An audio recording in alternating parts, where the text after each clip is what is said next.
You see this grass over here?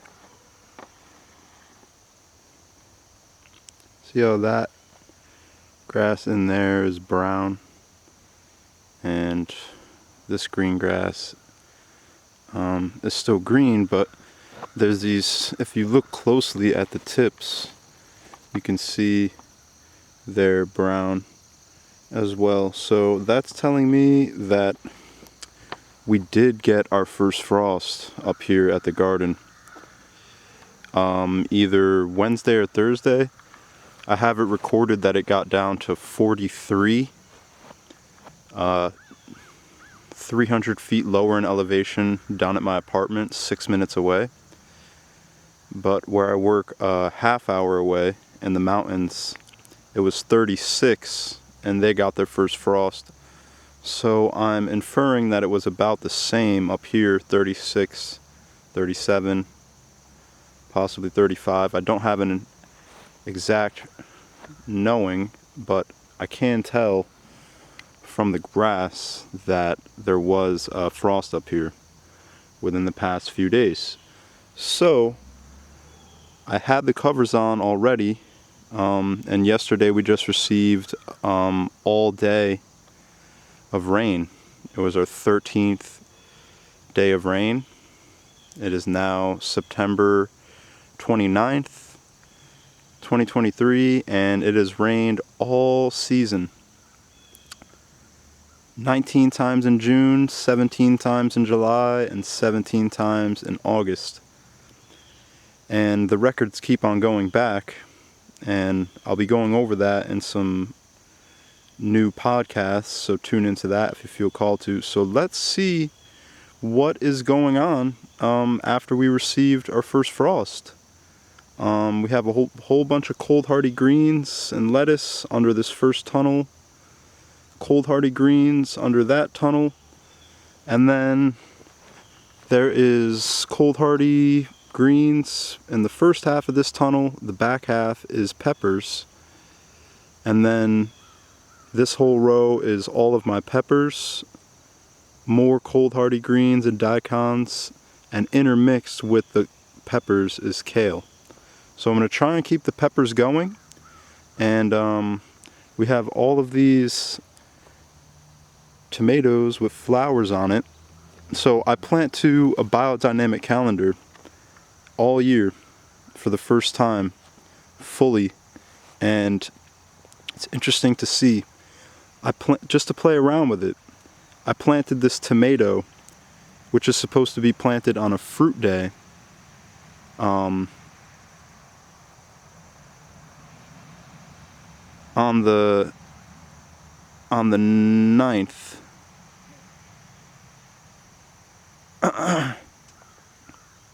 I'm sorry, not on the 9th, but on a flower day. And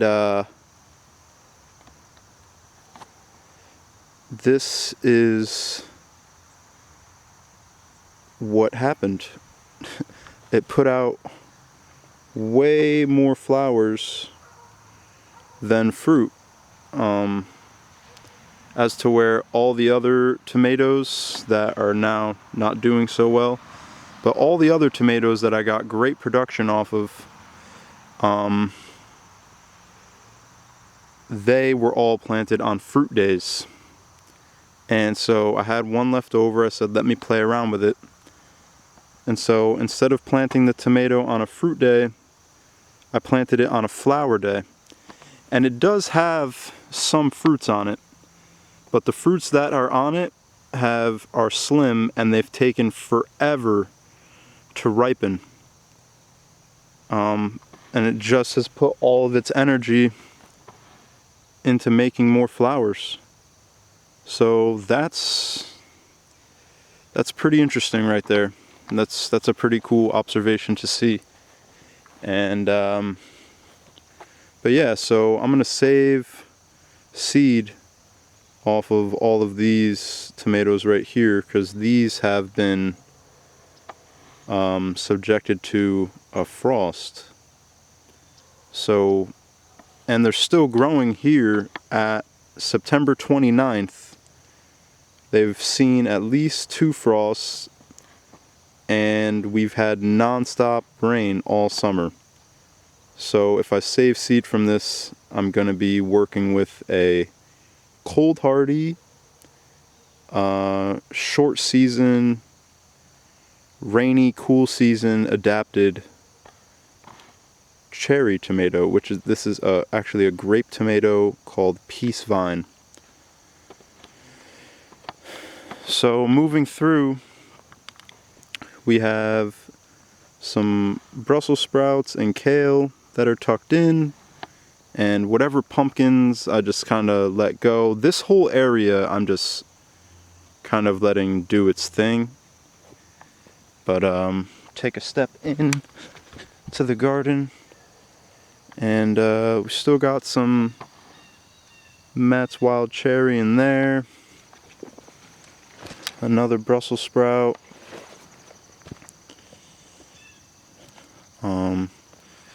Some New York early tomatoes in there. And I'm not sure what that orange one. Oh no, yeah, some New York early or Moscovich tomatoes.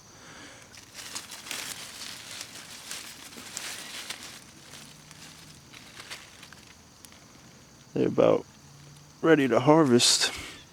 Also, now these have seen a frost. They're going to be a little bit sweeter, and I can save seed